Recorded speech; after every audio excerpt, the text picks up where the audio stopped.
Your body isn't just a random jumble of organs. Nope, it's actually a masterpiece of organization.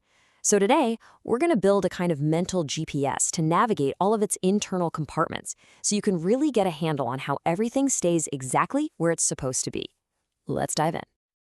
I love this analogy. Think about it.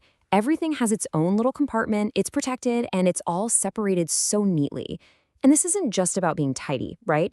It's a really brilliant system that protects our most important organs and lets them do their jobs without bumping into each other. Okay, so first things first, let's crack open this biological toolbox. Our tour is going to start with the biggest compartments we have inside of us, the main body cavities. To get started, you just have to remember that the body is basically split into two huge spaces. That's it, just two. Think of them as the two main continents on our internal map. If you can get a handle on these two, you're well on your way to navigating human anatomy. So what are these two major cavities called? Well, they're the dorsal and ventral cavities. Let's put them side by side so we can get a really clear picture of where they are and what they're doing.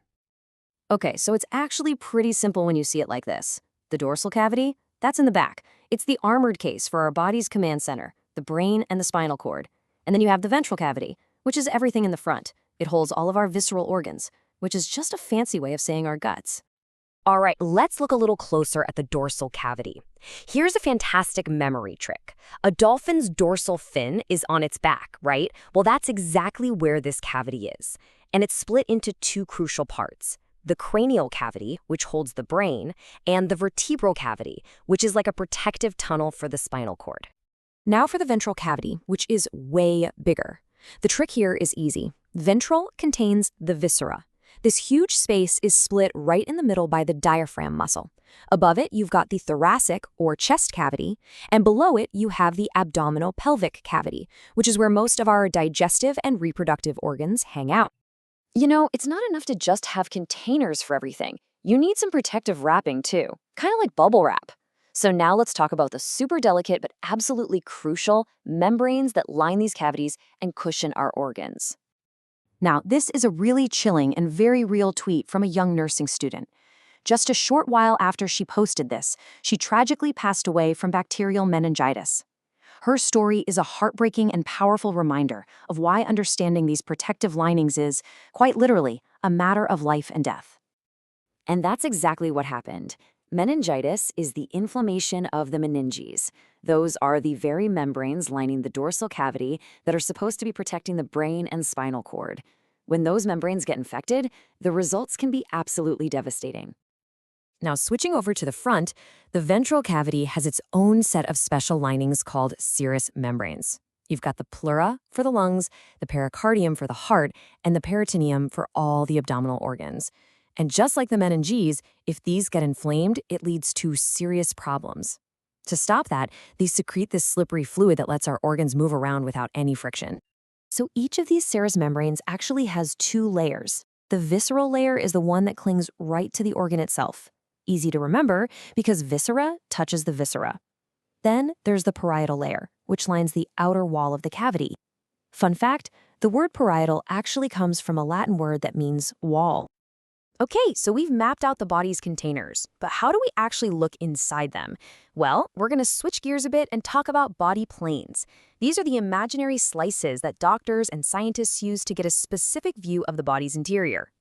And guess what? There is a fantastic, super easy mnemonic to remember these 4 planes. Just think soft. S for sagittal, O for oblique, F for frontal, and T for transverse. Let's break down what each of those means. First up is S, for sagittal. This one's easy. It's any vertical slice that divides the body into a left portion and a right portion. Simple as that. And if you need a way to make that stick, just think of the sagittal suture on the very top of your skull. It runs right down the middle, separating the left side from the right side, just like the plane. Next, we've got O for oblique. Now, this one's the odd one out. An oblique plane is any slice that's not perfectly up and down or side to side. It's cut on an angle. And the memory trick is built right into the word. OBLIQs are odd angles. You can also think about your oblique abdominal muscles, the ones that run diagonally across your torso. All right, on to F, the frontal plane. Sometimes it's also called the coronal plane. This is another vertical slice, but this one divides the body into a front half and a back half. And the trick for this one is almost too easy to remember.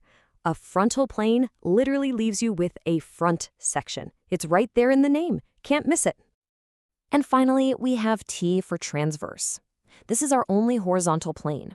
It slices the body into a top portion and a bottom portion, kind of like you're slicing a cake into layers. To lock this one in your brain, just remember that the prefix trans means across, like in a transatlantic flight. Or you can just picture the horizon line, which is always horizontal. And here it is, the whole thing put together, our soft cheat sheet. This lays it all out perfectly. Each plane gives us a totally unique view inside the body. Sagittal for left and right, oblique for those odd angles, frontal for front and back, and transverse for top and bottom. So we've gone on this whole tour of the body's cavities, and we've learned how to slice it up with imaginary planes. But why? Why is this anatomical map so incredibly important? Let's connect all these dots to the real world. Well, think about this. When a radiologist looks at an MRI scan, they're not just looking at a single picture. They're looking at a whole series of these soft slices. Knowing this internal map is what allows them to pinpoint the exact location of a tumor or find a tiny injury. It's what turns a simple image into a life-saving diagnosis. This fundamental organization, this map, is the language of medicine. So what other ways do you think this hidden map shapes our health every single day?